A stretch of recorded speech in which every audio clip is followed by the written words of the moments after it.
Well, good morning, everyone. My name is Abraham Siong, founder of the Government Contractor Association. It's good to have everybody here with me this morning. Today, we're going to be talking about expanding your business into the government market. Now, some of you, whether you're brand new as an entrepreneur, whether you've been around for 20 years, the government market is one of the most incredible places to go and grow your business at. And so today, we're going to talk about how to expand your business into the government market. To do that, let me go ahead and get a few things set up here. I do have an assistant who is helping behind the scene. So if you have any questions, anything that you have while I'm doing the presentation, feel free to ask questions. Where appropriate, my assistant will let me know that there's a relevant question, and she will cue me and I will answer those questions. And then if you have any comments that's not relevant to the topic at hand, you can still type in the questions. We may just not address it until later on in the session here. But this should be an interactive session in terms of feeling that if you need to chime in or anything like that. If you do need to chime in with the actual live question, just raise your hand and put in there that, hey, you have a live question. And then my assistant will let me know, and then we will unmute you on our end. And then you need to unmute yourself on your end. So there's a two-way muting situation here. So I appreciate everybody joining us today. We will go ahead and get started. Let me hide my camera here so we can get going. All right. Well, hey, today is a collaboration between GCA and the Women's Entrepreneurship Initiative from Atlanta, Georgia. Some of you are from all over the country, but we having a collaboration between all these amazing ladies in business here. And so if Linda or Monica is on the line, I'm going to give you a chance to share a little bit about the cohort for 2020 and maybe say a few things about WEI and what you guys do. And then we'll go into the government contracting items in a second here. So I'm going to unmute Linda, and also if Monica's on, I don't see Monica yet, but Linda, oh, I see Monica, you want to share a few things? And Linda, you want to share a few things about WEI? Go ahead and speak, Abraham. Thank you so much for having us as part of your presentation. For other participants on the call, the Women's Entrepreneurship Initiative is a early stage incubator sponsored by the City of Atlanta. We work underneath the Invest Atlanta infrastructure, and we are an early stage incubator for 15 companies and businesses in the Flatiron Building, downtown Atlanta, for 15 months. Our incubator provides programming around 4 pillars: business analysis, learning and leadership development, strategic partnerships, and funding opportunities.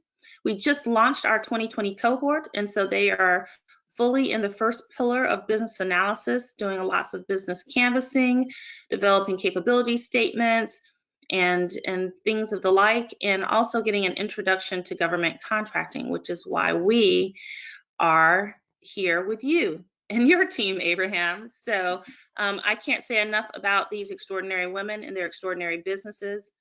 Everything from health and wellness to high tech, to retail, to education. And so with that, I will hand the baton back over to you, Abraham. Thank you so much. All right, well, it's great to have all of you here with us today. And you're really the reason why GCA exists as an organization, which is to really empower the small business community, specifically the community that usually often don't get enough of the opportunity that's available from the government market. And in today's class, I'm going to go over some of the reason why the government is lucrative, but at the same time, why it's such a challenging market, so that for you as a women-owned business, how to take your disadvantage in business and turn it into advantage as it relates to the government market. And so we're going to be covering that today. So it's an honor to have WEI with us today. And so with that said, ladies, great to have all of you here. And hopefully I have a surprise for all of you at the end of today. So stick around to the end. And so we will address that also towards the end here. All right, with that said, I'm going to share a little bit about GCA and why we're here. My name again is Abraham Seong, founder of the Government Contractors Association. And the GCA was founded to do a few things. One is to create access. That's our vision, is creating access for small businesses to access contracting officers, contracting opportunities, and also for contracting professionals to access more qualified small businesses. There's a tremendous gap in the space here. And so we're here as a bridge to bring the two parties together.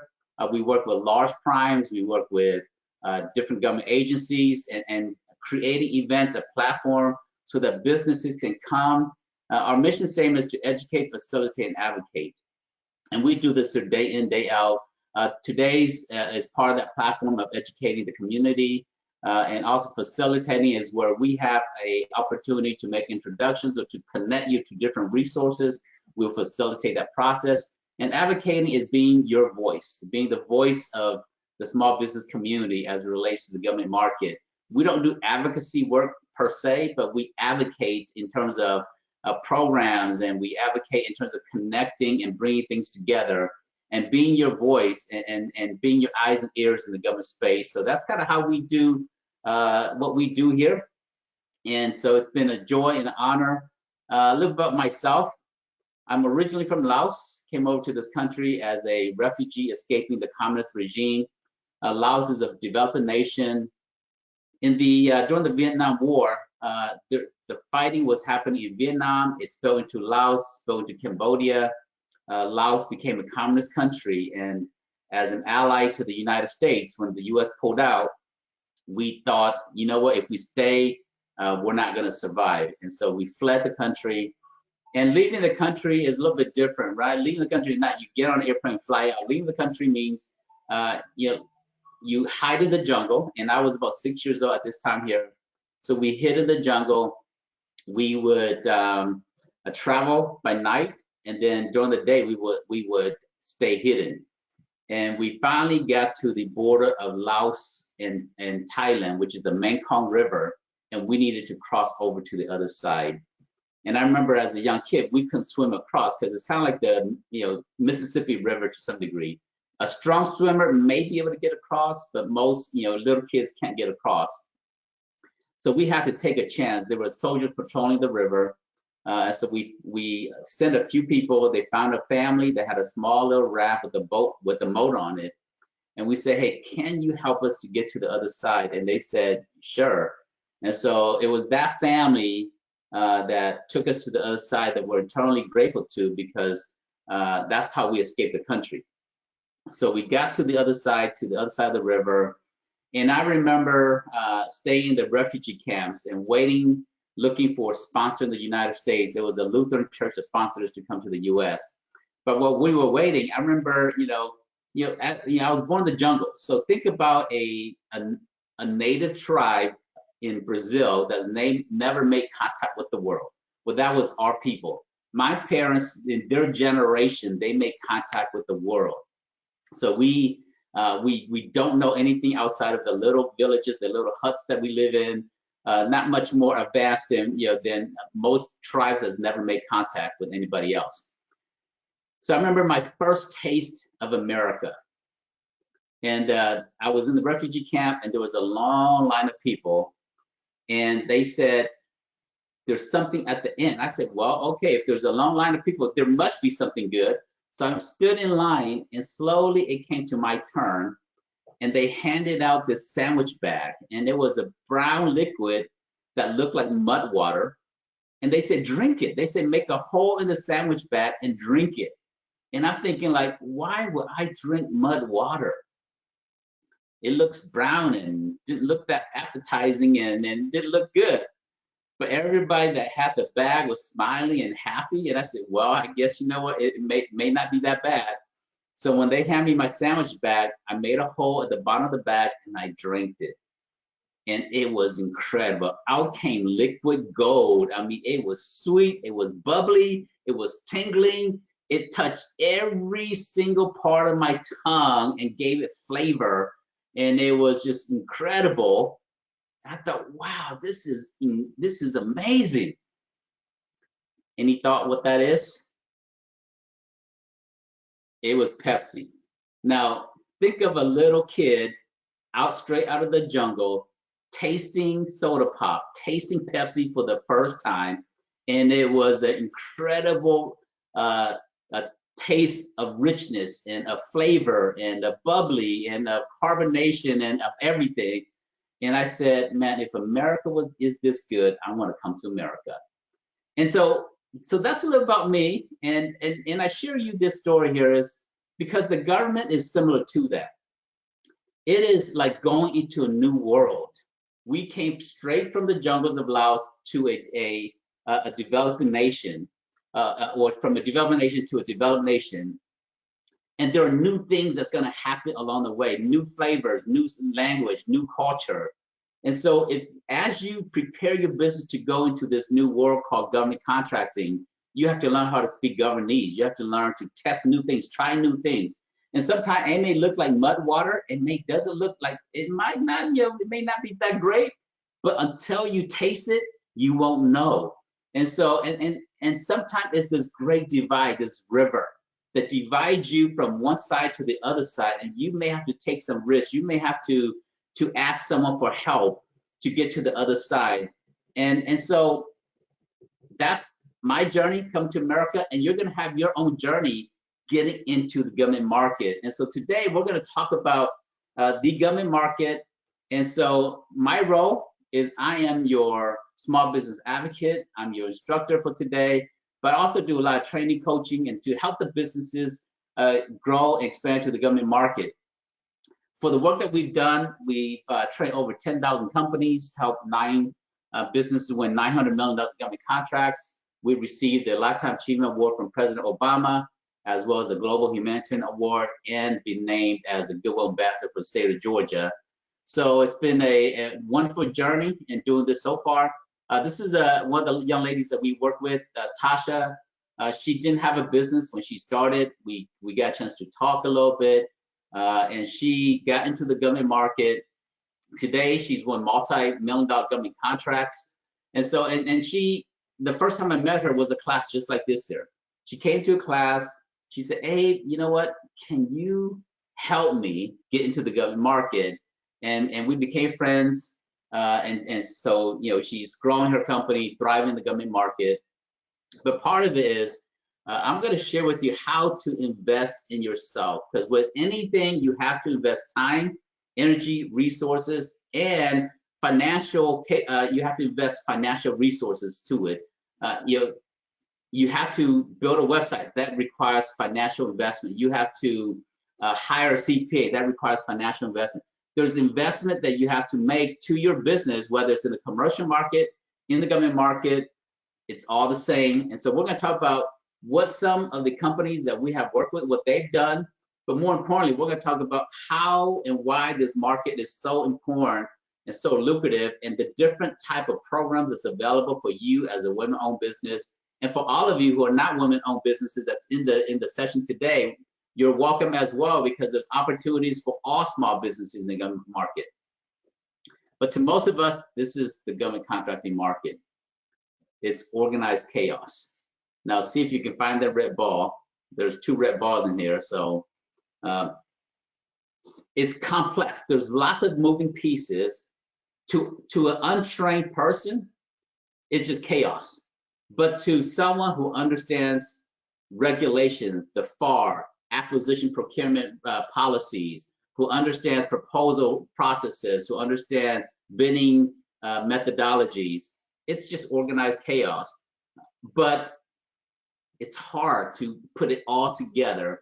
And so one session is not going to make you a contracting, you're not going to be able to go and just win government contract from a session. But it takes time to learn and to build and to acclimate yourself into the space here. So today, for some of you, if this is your first time, this is your beginning first step.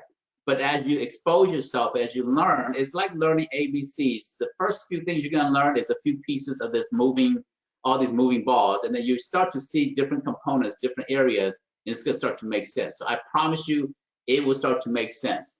So really, ultimately, we want to be your guide through the contracting maze. Now imagine this here.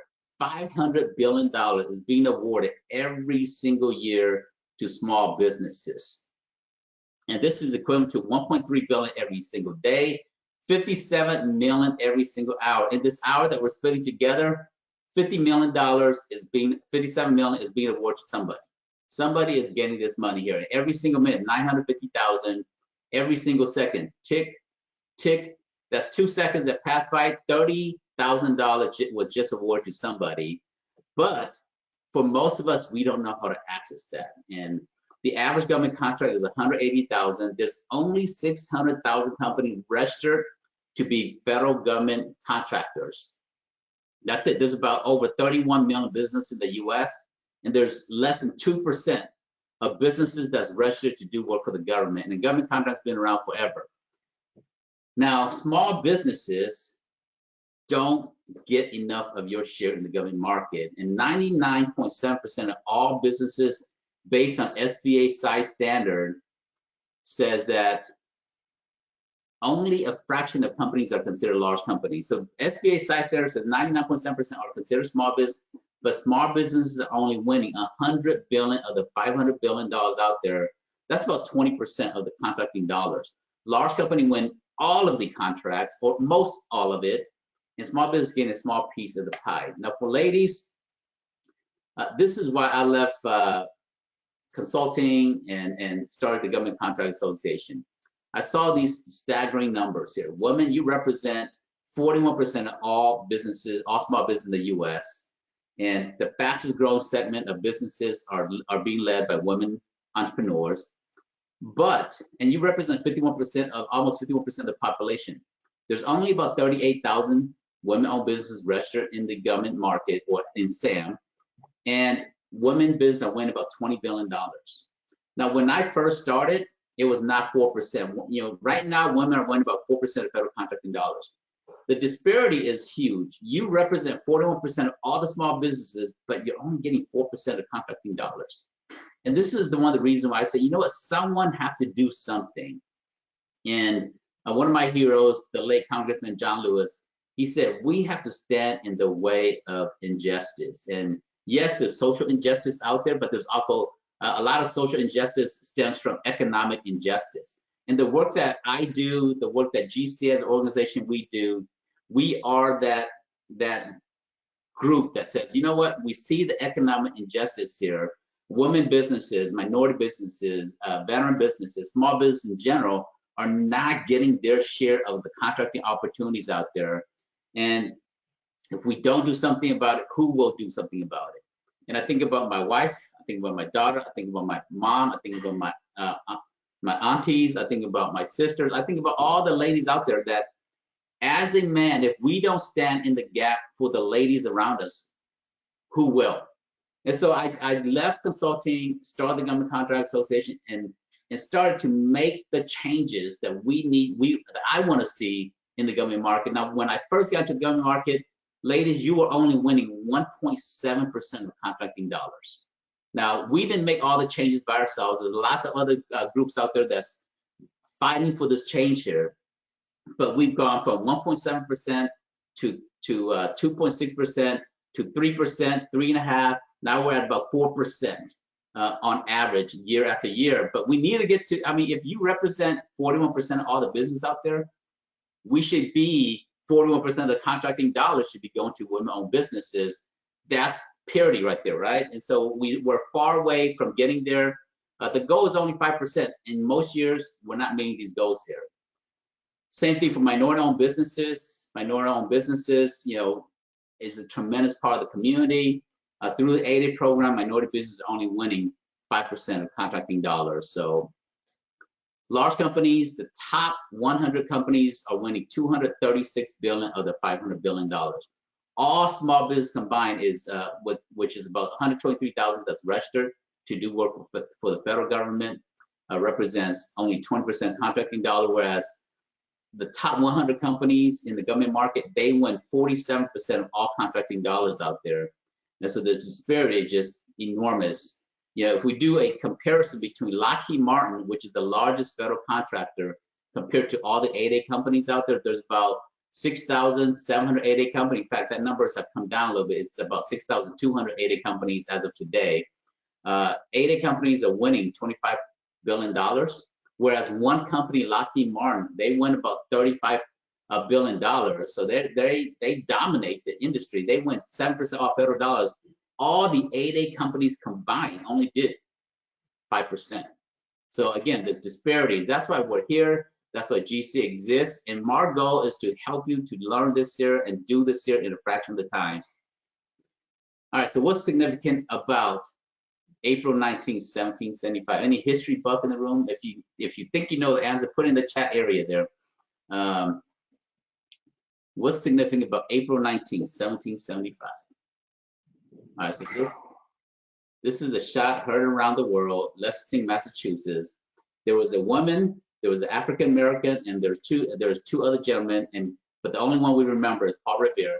You know, women gets lost in history. African Americans get lost in history. We only talked about Paul Revere, not to say that he's not insignificant, but sometimes, you know, there's certain segment of the community that don't make it into history. But on this night here, 4 people wrote out saying that the British are coming. And so this is the shot that's heard around the world. Government contracting started on this day here. We said we needed volunteers, we needed uniforms, we needed guns, we needed horses, we need ammunition. This fledgling new nation, we started buying things and we started procuring things. And so since then, government contracting has expanded, have grown. It's grown to over 85,000 agencies, from one fledgling nation to over 85,000 different agencies out there. So there's one federal, 24 super federal departments. So for example, you have HHS, and then within HHS, you have NIH, you have CDC, within CDC, you have CMS, and many, many other different sub-agencies, layers and layers and layers of things here. And then you have 50 states. Every state have their own procurement process. There's over 3,000 counties. In Georgia has the second most number of counties. We have 159 counties. Texas, I think, have about 136 or something like that, which is the most. Georgia has the second most counties. Every county does business differently. Gwinnett County does it differently from Fulton. Fulton does it differently from Cobb. Cobb does it differently from Clayton. Everyone have their own methodology, their own processes. So if you want to do work for the counties, man, it's enormous. And then at the state level, there's over 35,000 cities. I mean, at the city level, there are over 35,000 cities out there. So you're thinking like, man, City of Atlanta, North Cross, you've got Duluth, you've got all these different cities out there, and every single one of them buys from you. So, but for the purpose of today, I'm mainly going to be sharing about federal contracting, and there's a reason why I start most businesses at the federal level. Now, we support state, we support county contracting, we teach all those things, but we start with federal. About 80% of the training is around federal, and then about 20% is around state and local. And the main reason for that is sole source opportunities, and we'll talk more about that there. And at the federal level, they have the most money, they can print money, and they can actually, they go off of best value, meaning that they're looking for its qualification, its relationship, more important, and trust is more important than money itself. So at the state and county level, they usually go with lowest price. So your margin is going to be a little bit better at the federal market than at the state and local. That does not mean that you shouldn't do state and local work. It just means that your resources, as a small business owner, your resources are limited. And so if you're going to spend time and energy, spend most of your time at the federal level, and then about, maybe half, or maybe for my purpose, my recommendation is 20% state, local, and then 80% federal contracting. So at the federal level, they buy everything you can imagine: water, janitorial service, computer, autos, everything you can imagine. And the reason for that is their budget is enormous. All federal spending, state spending, county spending, $6 trillion, but the federal is at $4.5 trillion. And we talked about that. And so the checks never bounce. They can print money, raise money. and they can borrow on our behalf. So lots of resources. You know, we're in a pandemic, right? The government can say, hey, let's issue bonds and let's put out $3 trillion of stimulus. They have that ability. They have the power of the purse. Congress has the power of the purse. So meaning that state does not. State can do some fundraising around creating bonds and so forth, but they need investors to buy those bonds. Whereas the federal, they can create debt, and so that's where they have more power in terms of unlimited resources from a financial capacity. Now, I'm all about fiscal responsibility, but at the same time, there's money out there, and so my goal is not to preach about fiscal responsibility. My role is to say, hey, there's all these opportunities. You as a business owner need to have access to that there, and this is just a trend. IT, $40 billion every single year. Average IT contract is $300,000. Janitorial, facilities, cleaning, carpet installation, all of that is about a $19 billion industry. Average contract is $446,000. Construction related is a $28 billion industry. Average construction project is $204,000. So almost anything you can imagine. Now think about an industry that is recession proof. I remember the Great Recession of 2007, started 2007, 2008, went for about a few years there. When the commercial market started to slow down, the government increased their spending. And so trillions and trillions of infrastructure projects. Right now we're dumping a lot of resources from PPPs and EIDL loans and stimulus money to individuals, as well as unemployment funding being available. But part of this here is, you know, I believe that if the economy continues to slow down and we don't, you know, make that turn, there's going to be a lot of infrastructure project, a lot of money that's going to come to the state and local community, and it's going to create more contracting opportunities. So that's some of the expectations. We saw that back in 2008 when there was a lot of stimulus projects out there. So if things don't improve, I believe that there's going to be just stimulus related projects out there to grow the economy again. But this is how you get into the government market. As a small business, it's about set-asides and it's about certifications. And we have an upcoming class next Thursday, so join us for that class. We're going to go into certifications in a lot more detail. Today, I want to give you a high-level overview of the different type of set-asides, different type of certifications, but we're going to go into more details of how to do it and why it's important, how to use your certification next week. So the $500 billion that's out there, there's really three ways of how you access it. One is you bid in the open market, meaning that it's the 77% of all federal spending is tied to open competition. Anyone can bid on, large companies, small businesses, whether you're certified or not, everybody compete openly.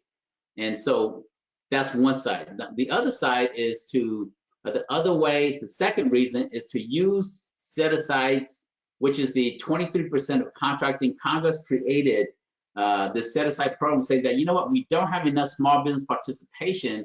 Small businesses are winning 22, 20, 23% of contracting dollars every year.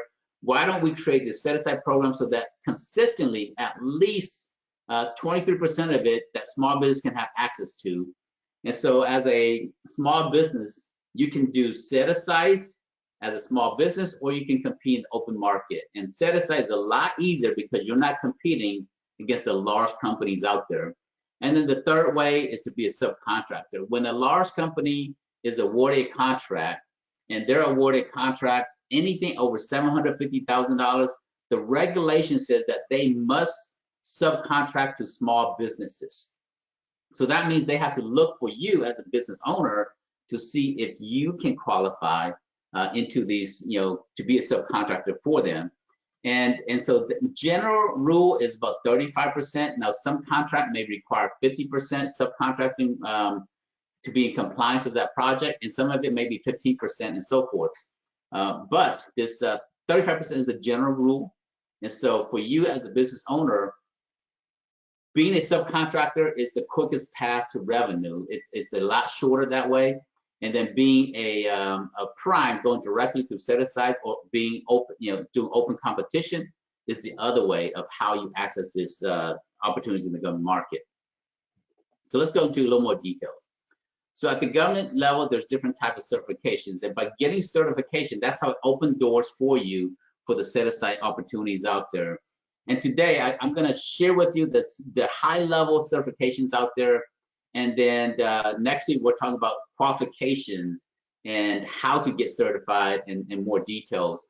But the 8A program is one of the strongest programs at the federal level. We'll talk about state and county and commercial certification also in a second here. But the 8A program is under the Small Business Act, Section 8A. And so we just call it the 8A Business Development Program. But it says that if you are socially or economically disadvantaged, you can qualify into the 8A program. Social means that if you are of African American descent, Asian American, Hispanic American, or from certain countries, then you automatically qualify under the social part. And then the economic part just means that you're not a multimillionaire, that your net worth is less than $250,000, but that does not include the value of your business, that does not include your primary residence, and that does not include your long-term retirement money. So most of people's wealth is in their primary home, retirement money, and their business. And so if they don't count that in your net worth of the $250,000, most people I know, and not everybody, but most people I know qualify from the economic perspective. Now, there are some situations you said, well, I'm not a minority, I'm not any of those things, Abe. Well, if you are socially, there's other definition of social disadvantage, meaning that what the SBA defined as, if you can prove with a preponderance of evidence that you are socially disadvantaged, then you can also qualify into the 8A program. Most people think the 8A program is a minorities program. It's not a minorities program. Minorities qualify from a social disadvantage perspective, but other members of the community can qualify also. Like, for example, there was a white female, and she was sexually harassed at her job. She sued the company and won that court case there. She left corporate America and she said, I will never put myself in another situation like that. She used that court case there to prove, because that is a preponderance of evidence, right? To win a court case against a company, that is evidence there. And so she used that to say, hey, there is a social disadvantage for me as a woman in the workplace. I'm starting my own business and I'm applying to the 8A program so that I can use the 8A program to help me to grow my company. So she was able to get to the 8A program. There's different other examples that I can go into. Maybe we'll share into some other details next week. But the 8A program is the strongest program, regardless of what anybody else says. The SBA say all these certification programs are equal. Through everyday working with business owners, the 8A is the strongest program. So that is the strongest program. Now, all the other programs are important too, because there's different set-asides around that there. And so the SDVOSB is the service disabled veteran-owned small business. If you are a veteran and you have 1% disability, then you qualify into the SDVOSB. Disability, it can be from your DD-214. When you're discharged, they will usually declare some type of disability if you do have that, or even after you've left and your DD-214 may not have disclosed at that time, you can go to the VA medical center or go to see your doctor and quantify any type of service-related disability. And if you get that rated, you submit that, get that approved, and then 1% more, you qualify into the SDVOSB. HUBZONE stands for Historically Underutilized Business Zone. That is a 3% set-aside program. All that means is that your business is located in an area that usually historically has low-income residents. And so there's a HUBZONE map, and we'll look at that, and we'll show the map, and we'll practice that next week. But so you just go put your address in on the HUBZONE map, and if it shows that your address is there, that means your business qualify. So there's two main qualifiers for the HUBZONE. 35% of your employees must live in a HUBZONE, and your business have to be located in a HUBZONE area. That is one of the programs that the agencies are consistently not meeting.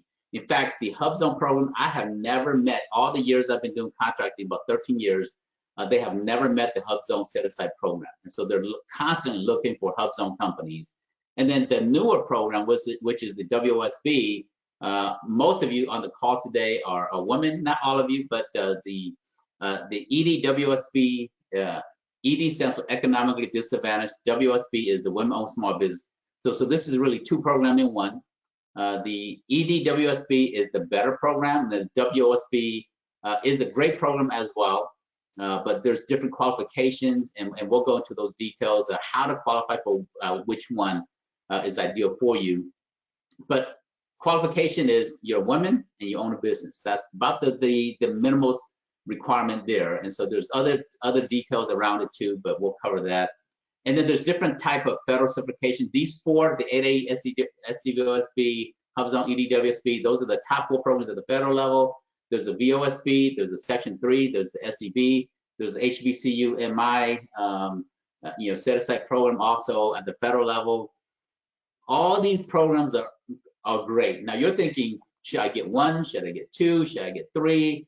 Which one should I get? Well, if you qualify for it, you should get it. So if you qualify for one, get one. If you qualify for two, get two, and so forth.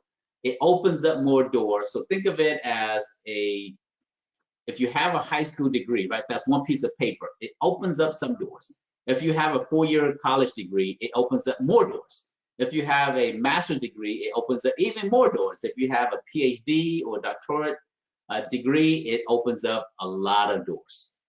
And that's really what it means. So the more paper you have, the more doors it opens for you. Now, if you're thinking, I may not qualify for any of those. Well, I'm going to teach you next week when you come back to our Thursday. I'm going to teach you how to use teaming, how to use partnership, how to use other methodology, which I call co-opetition. So even if you don't have any certification, you can still win contracts that's set aside for certified businesses. So we'll cover that there. At the state level, there's the DBE program. If you are a minority business or a women-owned business, you qualify into the DBE program. And in Texas, they have the HUB. In Virginia, they have the SWAM. North Carolina, they have the SWOOP. Every state has some type of DBE program. They may call it different names. There usually is a reciprocity. If you are certified, for example, in Georgia, you can go to Virginia and use your DBE to get reciprocity in that state as well. So there's a sharing of the certification, but there is a application process for them to review as well. At the county level, there's Fulton County has the MFBE. In Cook County, up in Illinois, they have the MBE, WBE, VBE. VBE is Veteran Business Enterprise. LA County, out in California, they have the CBE. Anybody know what CBE stands for? Put in the chat area if you think you know what CBE stands for. I'll give you the answer in a second. Now, City of Atlanta, they have the HAB, SBE, FBE, APABE, AABE. They got acronym crazy on us. So for those of you in Atlanta, y'all just love governese. Same thing with Chicago. MBE, WB, VBE, BEPD, ACDBE, all these different. And MARTA have their own certification. The airport have their own certification. Hartsfield, Atlanta, Jackson Airport. So lots of different certification. LA have the SLBE, the WBE, the MBE, all these different types of certifications out there. I'm exposing you to these things here. Now, you don't want to go and get every single certification out there because it's just too much. Start off with 1, 2, maybe 3. Now, my suggestion is do 1 or 2 federal certification, get the state certification, get the city, the main city, the main urban city that what you're closest to. So if you live in Covington, Georgia, you want to get the City of Atlanta certification because that's the major city in your neck of the woods. And so do that. If you're in Illinois, get Chicago. Chicago, get certified in the city of Chicago. If you're in New York, the state of New York, get certified in the city of New York itself. And so 1 or 2 federal, 1 state, One city, maybe if the city that you live in have a certification, even though it's a small city, get certified there as well. And then one county, the county that you live in, or the largest county that's next to you. So for example, you may be in Clayton County, but you might want to get certified in Fulton County because there's maybe more opportunity in Fulton than Clayton itself. So CBE LA County stands for, anybody got it right? Community Business Enterprise. And it just means that you're a small business, but you're a women and minority owned business. So, all right, see, you guys learning governese. That's the whole goal today, is to teach you governese. Now at the commercial level, there's MBE, which is done through the NMS DC. If you're based in Georgia, it is GMS DC. You'll need to do your MBE through them. There's the WBE, which is the WeBank, Women Business Enterprise. The National Gay Lesbian Chamber of Commerce, they do the certification for the LGBTBE certification. So all these are great resources, for commercial contracting purposes. So for example, if you want to do work for Home Depot, for AT&T, for Coca-Cola, for Pepsi, for any of the large corporation, Fortune 500, Fortune 1000 companies, they have some type of supply diversity program, and they open up doors for you. So they don't have enough of diverse small businesses working for them. So these different certifications are great for that. There's a few other different type of certifications out there for diversity purposes, but there's too many to cover all in one time. All right, so now some of you are feeling this here. You know what, Abe? Okay, you just gone acronym crazy on me. What do I do? How do I do this, sir? It looks like there's a lot of red tape. What's in it? How do I overcome all this here? Yes, there's a lot of red tape. You need to learn how to speak governese. On average, it takes 36 months to break into the government market. Some people just don't know where to start, not sure how to build relationships, because contracting officers, they're not your average person hanging out in your community, right? And it's a different culture. How do you understand this culture here? So our goal is to help you to overcome the red tape in the government market. And so to do that there, first thing is using set-asides. And when you use set-aside, you compete. The way you cut through red tape is use set-asides. You cut through a lot of different red tape with set-asides. But the one that cuts through the most red tape is sole source contracts. And sole source contracts, if you are certified, it opens up doors for you to get sole source contract. It means that it's a direct award to one company. You don't have to bid on sole source contracts. It's no competition, there's no lengthy procurement process, and it's price negotiation. So for example, if you want to do sole source contract with the city of Atlanta, I believe the threshold for the city of Atlanta through the chief procurement officer is $100,000 sole source. And so if you build a relationship, you can demonstrate that you qualify, and there is a justification of why they're going through a direct versus doing open bidding, then you get the sole source contract. But most sole source is done at the federal level. For example, through the 8A program, sole source opportunity is $4 million. So that's one of the other reasons why I say focus 80% of your energy at the federal level, because if you're building a relationship to create trust so that contract officer can award you a contract, do you want to spend 6 months building a relationship to win a $100,000 contract, or do you want to spend 6 months to win a $3 million contract? And so your investment and potential return is a lot better at the federal level than at the local level. Every procurement organization has some type of sole source. For example, the border regions, the University System of Georgia, most procurement officers, their threshold is $10,000. They can do a direct purchase, $10,000. And again, that's a great place to start. But if you're truly investing your time to build trusting and relationship that's going to open up doors for you, you want to invest wisely your time and spend most of it at the federal level because the threshold is a lot higher. All right, so for 8A companies in the state of Georgia, there's 262,000 minority-owned businesses in the state of Georgia, but there's only 267 8A certified companies out there. Now, and women, there's 278,000 businesses based on the business census. There's 278,000 women-owned businesses in Georgia, but there's only 753 certified women business in the state of Georgia. Now, those numbers may fluctuate from time to time, but very few certified businesses. Now, think about this here. There are more NFL players than there are 8A companies certified in the state of Georgia. Let that sink in for a second. As an NFL player, from the moment you're born, you can hold a ball. You train for this career. So you spend 20 years, 21 years preparing to get into the NFL. Well, if you want to get certified 8A, you don't need to spend 21 years preparing to get into it. You need to meet the qualification, and it takes about 6 months to get certified into the 8A program. So a lot better way. In fact, I wrote an article, back in February, talking about the 8A program, the set-aside program in the government market have created more millionaires for the African American community than rap music, than the professional sports, than any other industry.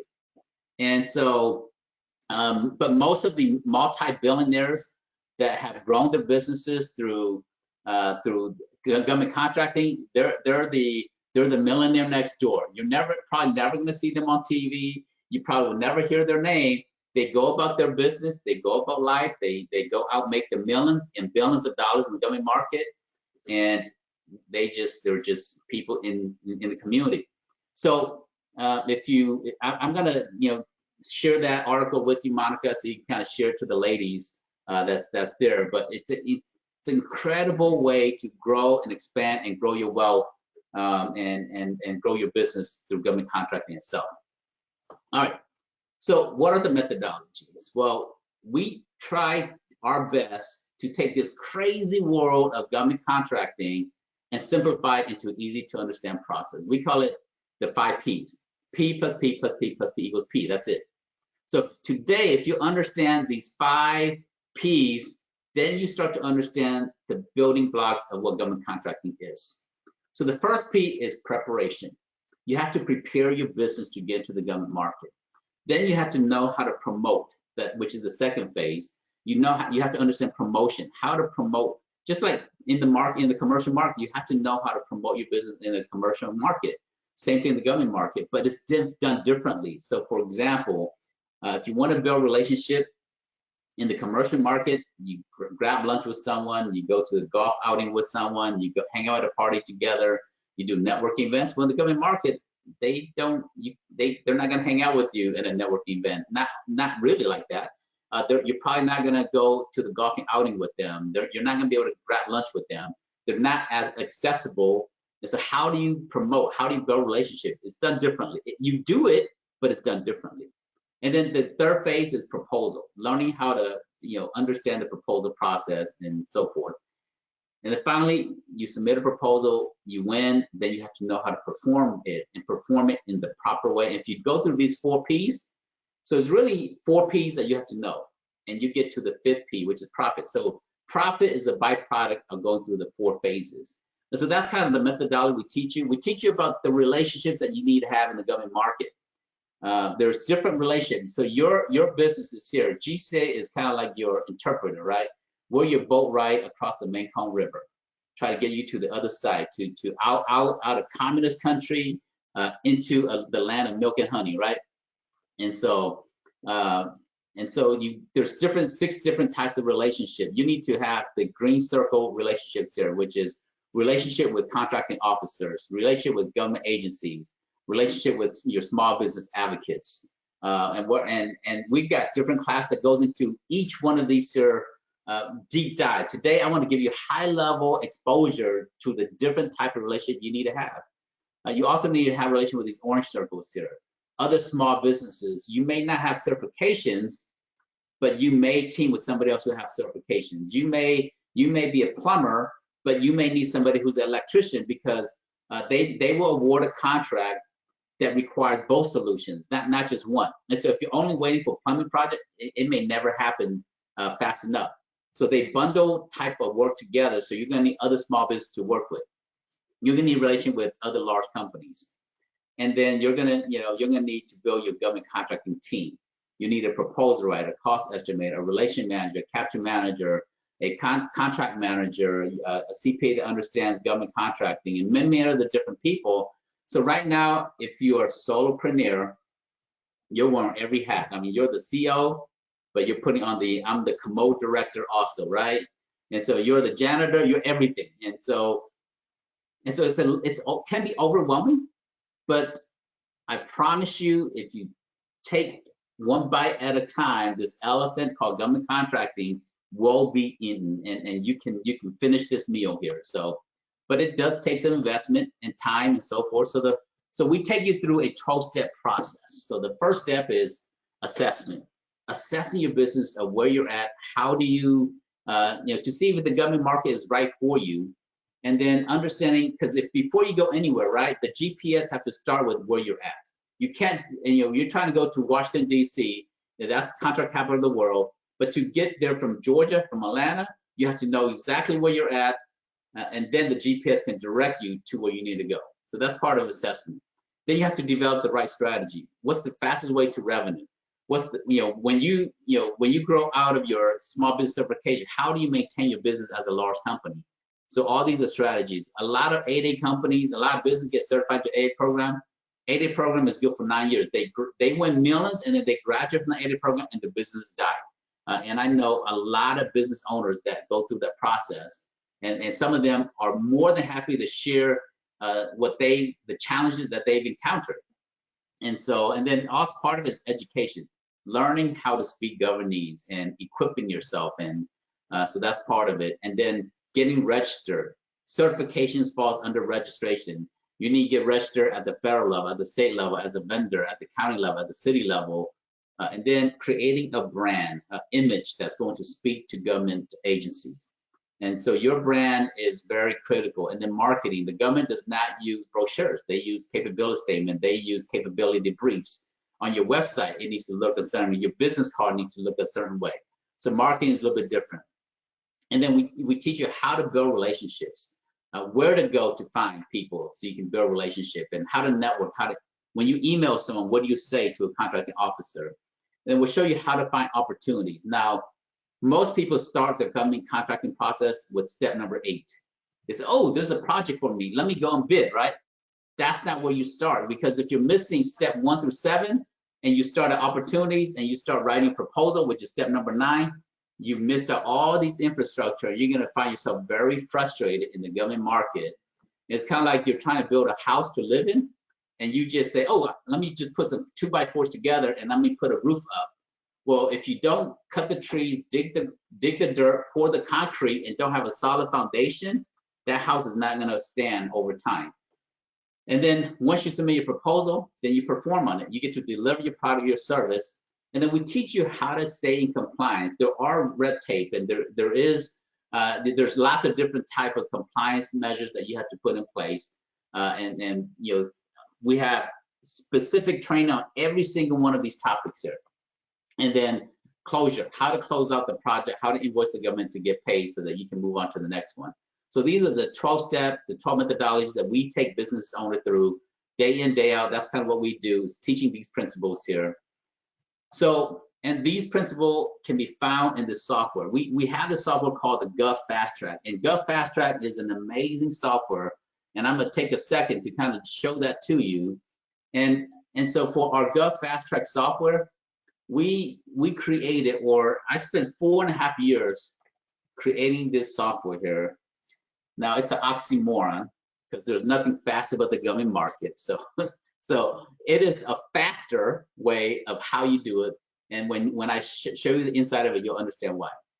So GOV'T Fast Track software is a tool that guides you through the government contracting process. And so when you log in, it takes you through a step-by-step process here. And so if we look at this, I'm gonna pull up one of the companies that we're actually working with, so you kind of see. This is a good example here. So we break down the government contracting process into what I shared with you earlier. It's the 5 Ps, and then within the 5 Ps, there's the preparation phase, the promotion phase, the proposal phase, the performance phase. And then within the preparation phase, there's the assessment, there's the strategy, there's the education, there's the registration. And so to do the, so if you're thinking, okay, let me see what assessment is about. You open up assessment, it talks about getting started, it talks about your business infrastructure. It talks about, what type of incorporation. Now, some of you have been around for a long time. This here is a checklist to make sure that you've just done it right. But as you go through this process here, like for example, you get to step number 34. It says, order your corporate kit, your bylaws, your articles, your corporate seal. And if you have it, great. You mark up 100% and you go to the next step. If you don't have it, there's a little resource link here. You click on that. It takes you to this place and you click on it. And if you're LLC, you choose the LLC, and then you order this kit here. This includes your operating agreement, your member units or your stock certificates. In an LLC, it's not called shares, but it's called units. So it provides you all these different things here. And you're going to need this here when you apply for your certifications. The SBA and the different organizations say, well, prove to me that you own your company. Well, it's this certificate here, this stock certificate that demonstrates that you own your company. Now, there's a few other ways, a few other things that they ask for to validate that you own your company. This is one of the ways that they're going to ask for. You have to have this here. And so we take you kind of step by step, and some of these are preliminary things so that you can get certified later, but this is part of your infrastructure.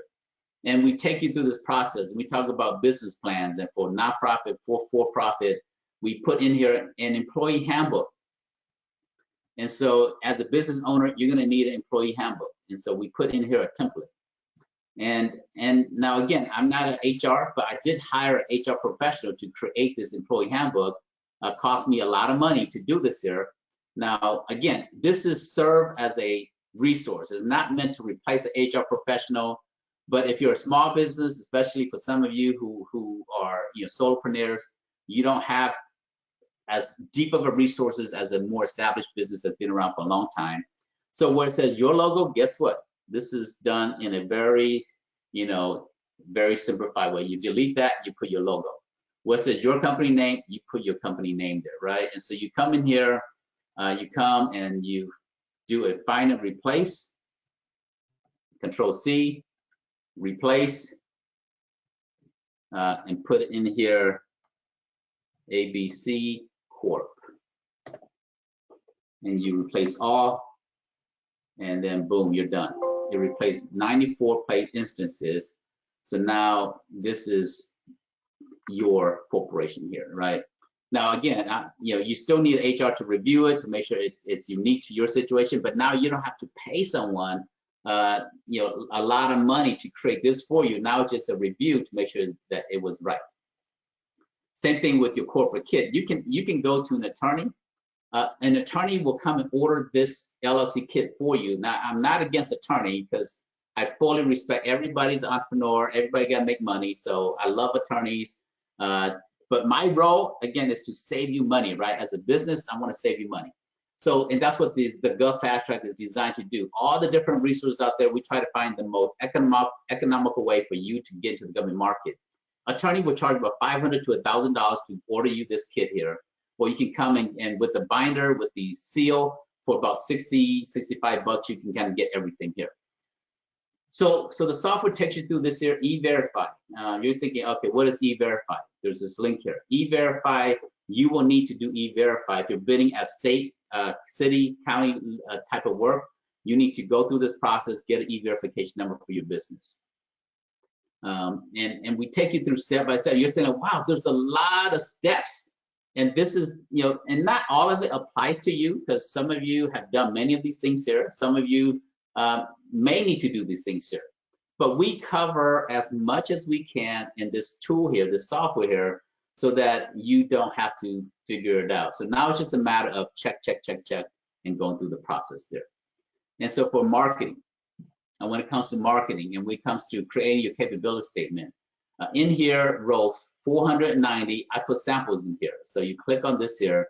There's lots and lots of templates in here. So you just choose one and open it up. I create it in PowerPoint or in a Word doc so that you can easily change it, right? So this is an example of a capability statement. So where it says logo, you take the logo, you delete that, you put your logo here. You take this image in the background, you delete that image, you put your image back there. where it says DUNS number. You come in here, you put your DUNS number, and then boom, you know, instead of spending a week to research what is the capability statement, and then trying to, you know, some of you who's not graphically inclined to do designing and stuff like that, this is a very simple way to kind of get started. So the image, you click on this here, and you say, okay, you know what? I want to change the image to red, or I want to change the image to yellow, or whatever, you know. So now it's just very simple. And so the two, it goes to lots and lots and lots of layers. We talk about if you're building a relationship, where to go build a relationship, and if you're doing proposal writing, we give you proposal samples, all of these tools in the software. So that's the Gov Fast Track software here. Let me, you know, I'm gonna wrap it up here because we are at the hour. So let me finish up here. All right, so this is Barbara. Barbara was 69 years old now. You know, she's a friend, so I can share her age. And she's, you know, we've done so much for Barbara. So when I met Barbara, she was 69 years old. Barbara said, hey, Abe, I want to start a business. And I said, Barbara, you should be drinking martini on a beach. She said, Abe, I want to leave a legacy. And I said, okay, if you're serious about being an entrepreneur, let me see what I can do to help you. And I said, but it's like having a baby at your age. And she said, yeah, you know, I've had a few kids, I can handle it. And so we started her little company, and she didn't have a company. We had to choose a business name, build a logo, build a website, all these different things. And her first contract was with the DeKalb County School System. She's a former educator, and she wanted to start a tutoring service company. And so that's kind of how we got her started. That's her first contract. This is Bonita. She's in health and wellness. She also had a daycare business. And so I said, well, we can, you know, we could look at both industries that you're in. And so we found a child care contract, $24,500, to go watch kids for 2 days. $24,000 watching kids for 2 days. I would do that too, right? So, but she doesn't have like the traditional daycare business, like it's on the corner of the neighborhood. It's a where she goes to people and she does daycare, mainly events. And so that's her specialty. And so she wanted $24,000, and then, but she was working full time. And a few of you may be still working full time. So Bonita was working full time still when she started her business in the government market. And so within that first year, she was able to win another contract for $229,000. And she sent me an email. She said, Abe, guess what today is? I said, what? She said, today I turn in my 2 weeks notice. And then we celebrate that day. She's been an entrepreneur since then. And so it's really about you taking action and to invest in growing your knowledge about the government market. And this is my quote here. The only companies that don't succeed are those that quit along the way. And they don't start, and they quit along the way, you're not going to win contracts. But the government contracting officer, they need you as a business owner. So if you go into this year, invest in yourself, you will get there. I promise. So what we're doing here is we want to offer all of you here on the call today on how to get started with GCA and how to get your business going. So we're doing a VIP special. And so the VIP special includes a few different things. One is we have the software. The software is $2,000. We sell that to the business community. This is Crystal. She's been able to use the software. Because of time, I'm not going to go to her video here. And then we're also giving out, making our membership available to those of you that's here today. Membership in GCA is $499. In October, we're going to have a 12-week series we're going to meet every single Tuesday night for 12 weeks, teaching you step by step, going through the software, step by step by step, how to use that software to help your business to grow. And then we also have a bid matching platform called GOV'T, which aggregate the different bids into one place, create your profile, create your keywords, and every day it sends you an email. And then you also get a coaching session with me to where I will meet with you, talk about your strategy, talk about how to get started. All of this here, this is our 4 VIP bundle special. You get the Go Fast Track, GCA membership, coaching session, and the bid matching platform. All of this here, value over $3,499, $98. And so, and we're making available today for $999 to all of you here as guests in the session here. To all of you who are, and this is where you go get it, govmarkets.com. Now, for all of you who's part of WEI, we do have a special program for you. As part of the incubator for the City of Atlanta through the WEI program, we're giving you membership in GCA, which is a $499 value. So what I need to do is let Monica and Linda know that yes, you're interested in membership in GCA. We're gonna give you membership in GCA at no cost to you for the WIE participants. What that does, it gives you access to our training, the 12-week program that we're gonna have.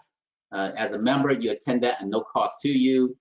You get $1,000 barter dollars. And so we have a partnership with the Southern Barter Club. You get $1,000 barter dollars as being part of GCA. And you can use that barter dollars to find a graphics designer to redo your logo. You can use that $1,000 to fix your car. You can use that $1,000 to do to treat yourself to a spa. You can use that $1,000. I use it to go on vacation. So, you know, I work hard. So, you know, I use my barter dollars to take our family to go on vacation. You use that $1,000 for any reason, however you want. And plus, there's a lot of other benefits. Part of your membership in GCA for the WEI members, you also get a coaching session with me. So let Monica know, and she will submit your name, contact information, and then I will tell you what the next steps are if you're a part of the WIE program. For everybody else who's on the call today, we do have this awesome special. We rarely ever do the special, so you get about $3,500 of value for $999. Go to govmarkets.com. And this is Buki. She was a solopreneur when she got started. I love her story because she was working from home, have a small little web development company, and she's trying to grow it. And when we met, she said, "Hey, how do I really grow my business? And can you help me get into the government market?" And we helped her get 8A certified. She's grown her company and just very proud of what she's done. And now she's in a nice office. Her congressman came to the grand opening, and it's just amazing to see how she went from a starting point over the next few months, the next few years, taking baby steps along that path. And so now she's grown a thriving business. And so everybody has a starting point. And whether you've been around or whether you're brand new, take your steps in the government market. Leave where you're at. Sometimes you may be comfortable where you're at, but I promise you the government market is going to open up so many more doors for you. And once you get in there, the opportunities are a lot bigger. And the tools that you have, the set aside, the sole source, will open up more doors for you versus competing only. Now, I'm not saying leave the commercial. If you're doing well in the commercial, stay there, but maybe invest 20%, 50% of your time into expanding into the government market, and it's going to open the doors for you. So at this time here, I'm going to pause, see what questions that we have, and see if we can answer any of the questions that some of you may have here. All right, so if you have questions about anything that we've covered today, put it in the chat area, and then I will address some of those things there. So how do you suggest building relation with federal, state, and county agencies? That's a great question. They speak governese, and so for example, if you're going to build a relationship, you have to be able to speak the language that they speak. So for example, contracting officer, may your company me I, may your small business that you know who anybody understand what I just said? So I said, I work with the government. I'm a contracting officer. You guys picked a few small pieces, a few words here and there, right? And I said, as a small business, if you're here today, I work with the government. If you raise your hand, I'm going to social you a contract. But if you don't know to raise your hand, you don't speak the language, you're not going to be able to, the door's not going to open for you as easily, right? And so part of building a relationship is learning how to speak the language. It's just like anything. Like some of you, you're in an industry that has a lot of jargon. Like if you're a CPA, if you're in the accounting field, that it has its own culture, its own world. If you're in web development or marketing, social media is foreign to most people, but you understand social media, you understand that world there. So every industry has its own uniqueness, and so part of building a relationship is understanding how it's done. And then building a relationship also has to do with how to do it properly. For example, if you come and I have two teenagers, a 16-year-old and a 14-year-old, and you bring me a gift, you bring a drone and you said, hey, this drone is for my son. I said, hey, appreciate it very much. My son will be very happy and we can take that gift from you. Not a big deal in the commercial world, right? Well, in the government market, if you do that, that's considered bribery. You do that, you may go to jail. You do that, the contract officer will lose their job, right? And so how do you build a relationship? Well, you can get, it's okay to get gifts, but it has to be $25 or less, and it has to be certain type of gifts. And so how do you do that? And so let me give you a real example. So there's a contract officer that I'm a friend with, and there's another small business. We all went out to lunch together. Well, at the end of that lunch, very proud of the small businesses because they understand how to properly build a relationship. At the end of lunch, they looked at the contract officer. They say, hey, is it okay if we pay for your lunch? Now the meal, it's a lunch meal, so it was less than $25. And they asked the contract officer looked back, contract officer said, you know what? My agency only allowed me to accept 2 lunches a month. And I've already had my 2. So thank you for the offer, but I can't accept your payment for lunch today. That tells the contract officer that, hey, this person, they understand regulation. They're not trying to get me in trouble, and they respect what I do and how I do it. And so that's the proper way of how you build a relationship. And so there's many other different things. We do have a marketing, we do have a relationship class. Part of the 12 weeks that we're going to be doing October, we're going to go into a lot more details when we get to the relationship and the marketing, the promotion P in the 12 weeks. So it's a good question there. Somebody asked a question about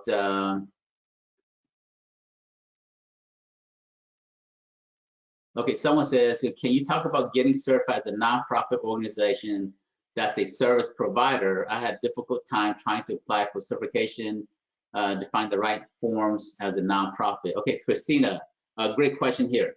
Certifications are not for nonprofits. So if as a nonprofit, you're not going to be able to get certified. What you want to do is, as a nonprofit, you want to form a for-profit arm of your nonprofit. And so it's like, and there's a lot of different organizations out there that you can study. Where there's a for-profit, nonprofit, they're brothers and sister relationships. They work together. And a nonprofit, you have great goals, great social purposes. You want to do good, but the weakness to a nonprofit is you don't necessarily always have a revenue model. And so for-profit have a revenue model, but many for-profit does not have a social purpose. It's all about money. It's all about profit. And so sometimes it's at the cost of the environment. It's at the cost of communities. And so there is a new type of entity called the for-benefit. Georgia just approved the for-benefit. Is making its way to where in the near future, when you form a new company, you can form a for-profit, nonprofit, or for-benefit, which is a hybrid model that is available in the near future. It did pass legislation, but it's making its way to in the real world for us to actually use. Now, so for-benefit has been approved in 35 states. Georgia is one of those there. And so that is a hybrid model. You're set up as a for-profit, but you also have a social purpose. And there's a lot of examples like that. Like I think Tom's Shoes is an example. You buy a shoe, they give a shoe away. Ben & Jerry, has a social responsibility. They're for-profit business, but they also have a social purpose. So there's a lot of different great examples of for-benefit organizations out there. Oftentimes it's called social entrepreneurship. But if you're a nonprofit, what you want to do is you want to create a for-profit arm, and then you want to and they work closely together. I'll be more than happy. I did create. I have gone through that process myself, where I have a nonprofit and a for-profit working hand to hand, helping each other. So if you want to reach out to me separately, we can kind of have a side conversation around that there. But to get certified, it has to be a for-profit. Let's see other questions here. Community business enterprise. All right, Keith, a good answer there.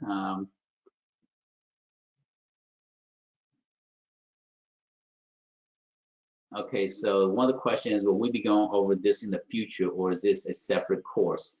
I assume you're talking about relationship. Yes, we do have that.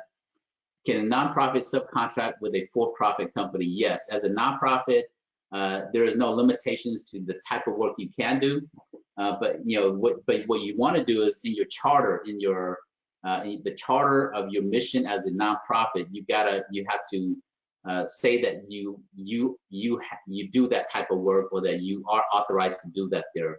So it's but that's an internal document. You can always change your bylaws to include the different things that you want to do.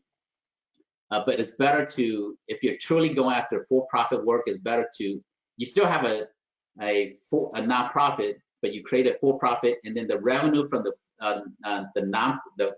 for-profit rolls into, the for-profit has its own expenses, but all of the profit from that goes into the nonprofit to support the nonprofit. And so now the for-profit is taxed as a for-profit organization, but the profit that rolls into the nonprofit, that is not taxed based upon nonprofit status. But I'm not an attorney, so I'm just sharing you my opinion. You probably need to seek the guidance of an attorney if you're going to a lot more details. Okay, so someone said they're for-profit social enterprise. That's awesome. Please look into the for-benefit a lot more. Okay, so someone says, please explain opportunities and access to micro businesses. And so in the government market, there's different type of contracting opportunities. And in one of the 12-week series classes, we're going to talk about the different type of contracting vehicles. Today's an overview class. And so the different type of contracting vehicles requires a deep dive. But I'm going to give you, to answer your question, I'm going to give you a high level. So one of the ways the government buys is through credit cards. That's called a micro purchase. So if you're a really small business, you can't even bid on $1 million contract because it's just too much. You can't even cash flow that project. If you're bidding on $1 million project, you're going to need to have about $200,000 cash to cash flow the project until the government pays you. They're not going to give you money up front. Just because you want a contract, they're not going to give you money up front to start the project. So you're going to have to cash flow it. And so keep in mind that about 20% of money to cash flow until you get paid, it's about 30 to 45 to 60 days before. From the day you start the work, it takes about 45 to 60 days before you receive money. So now at the federal level, they do have it. If you're a small business, the federal government tries to pay you in 2 weeks. So from the time you start, let's assume that you do the work, it takes 2 weeks to finish it, and then it takes 2 weeks for them to pay you. That's still about 30 days. So at a minimal, 30 days to maybe about 60 days is going to be the cash flow cycle that you have to prepare for. And so micro purchases is a great way to start. So in the government, any contract less than $10,000 is considered a micro purchase. So that's with the micro purchase, they don't need to go through a procurement process. They can just do a purchase order. Now, $25,000 or less is a credit card threshold. So if a contracting officer wants to swipe a credit card, they can swipe up to $25,000. Now, state, counties, their threshold is different. I'm speaking from the federal level. $25,000 is the threshold. So if you're working with a contracting officer and it's a project under $25,000, they can just do a credit card purchase. So that's another way for small businesses to do it, is through using smaller projects. Now, this is I'm going to give you probably the best place to do micro projects is called fedbid.com. Fedbid just got bought out by Unison. And so when you come here, it's going to say unisonglobal.com, but fedbid.com will take you here. And on FedBid, most of the projects on FedBid are small projects, usually $50,000 or less, but the threshold can be up to $250,000. SAP or Simplified Acquisition Procedures are only, if you're a small business, any contract less than $250,000 at the federal level, the first goal is to award it to a small business. And so that's where you have an advantage, right? Any small project, the contract officer must try to go to a small business first. Well, Unison or fedbid.com is a platform where they try to put some of those smaller projects on. You do need to be registered in SAM to access this platform. So when you come in here, you hit register. First, you need to register in SAM to be a vendor. But then when you come in here, you come in here and you go through this process. And this system will connect you back to SAM. By putting in your DUNS number, it will integrate your SAM profile with this system here, and you can't bid on the system if you don't have a SAM profile. And so you're going to see that there's all types of different projects on here, and most of them are small projects. So this is a great place to get started. All right, I know we're a little bit over, so I want to see if there's any final questions, any other things that people have that I can kind of address. All right, well, without further ado, last call for questions. If not, we're going to go ahead and sign off. Now, next week, we do have another class on 9 a.m. next Thursday. That class, we're going to talk about certification. We're going to deep dive into certification. We're going to look at what are the different qualifications, what documents you will need. If you're trying to get certified as an MBE, where do you go to do that? If you want to get certified, at the federal level, how do you do that? What are the qualifications and so forth? So we're going to be doing that class next week. For all of you here today, if you're a member of you're part of the Incubator, reach out to Monica so that we can get you in as a member. And if you're here today, we do have the special for all of the businesses here. You can get all these resources available, $3,500 worth of services and value for $1,000. So it is an investment. But it's going to save you. The GOV'T software is going to save you thousands and thousands. It takes you through 966 steps. So if you look through this here, it takes you 966 steps. It's got templates, it's got resources, it's got links. All these different things are available on the platform. You see all these different attachments here on the far left here. All right, well, hey, I appreciate everybody here today. Thanks for joining me. We will see you next Thursday. The event is posted on our website, govassociation.org, and if you go there, you'll see all of our upcoming events. I will see you guys another time. Take care, everybody.